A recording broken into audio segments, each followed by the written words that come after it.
Hello guys, आज आपके लिए लेकर आई हूँ पाठ 9 उद्बोधन के चैप्टर के प्रश्न उत्तर। कवि ने प्रगति पथ पर बढ़ते समय किसको भयभीत न होने के लिए कहा है?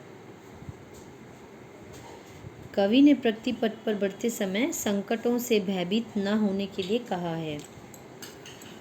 एकता किस प्रकार स्थापित होती है? परस्पर मेल जोल से।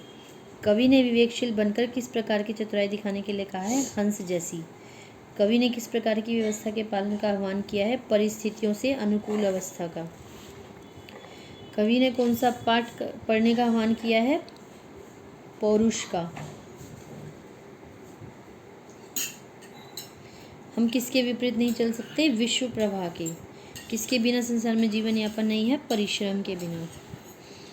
लघुतर्य, हमें अपनी विघ्न बाधाएं किस प्रकार दूर कर सकते हैं? स्वयं को शिक्षित व स्वस्थ करके हम विघ्न बाधाओं को दूर कर सकते हैं।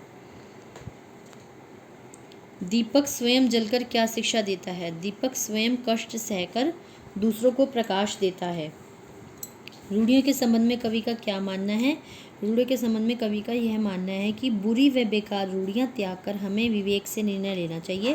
पुरानी बातें ही ठीक हैं, ऐसा धारणा नहीं बनानी चाहिए। हमें अच्छी व बुरी बातों की पहचान होनी चाहिए। कवि हमसे किस प्रकार के बदलाव की अपेक्षा रखता है? कवि हमसे त्याग की अपेक्षा रखता है। आगे इसके करेंगे हम दीर्घ उत्तरीय प्रश्न।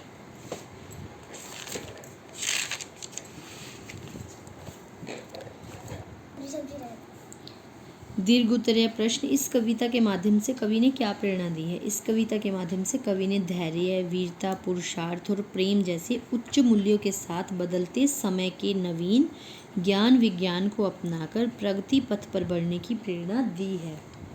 अगला, कवि ने भावात्मक एकता की बात पर बल देते हुए क्या कहा है? कवि ने भावात्मक एकता की बात पर बल देते हुए कहा कि हम मनुष्य को एक दूसरे के प्रति दिल से अच्छी बात, सच्ची भावनाएं रखनी चाहिए। मात्र गले मिलने से रिश्तों में मिठास नहीं आती और भाईचारा नहीं बढ़ता।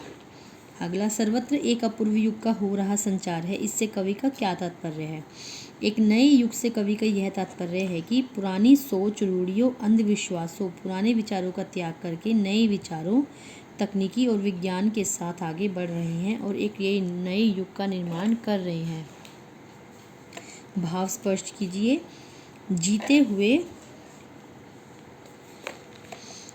हुए भी मृतक सम रहकर न केवल दिन भरो, वर वीर बनकर आप अपनी विघ्न बाधाएं हरो। इसका अर्थ है हमें अपने मार्ग की विघ्न बाधाओं से लड़ते हुए आगे बढ़ना चाहिए। हमें निर्जीव की तरह सुस्त न रहकर श्रेष्ठ वीर बनकर जीना चाहिए। अगला है सिद्धि मूल यही कि जब जैसा प्रकृति का रंग हो तब ठीक वैसा ही हमारी कार्यकृति का ढंग हो। इस भाव का अर्थ है कि हमें पुरानी और नई नीति बीती बातों को त्याग कर नई सोच अपनानी चाहिए। हवा का रुख जैसा हो वैसा आचरण करना चाहिए। हवा के विपरीत चलने से हमें नुकसान ही होता है। Thank you guys. अगर मेरी वीडियो अच्छी लगी तो इसे लाइक, शेयर और सब्सक्राइब कर दीजिएगा। Thank you.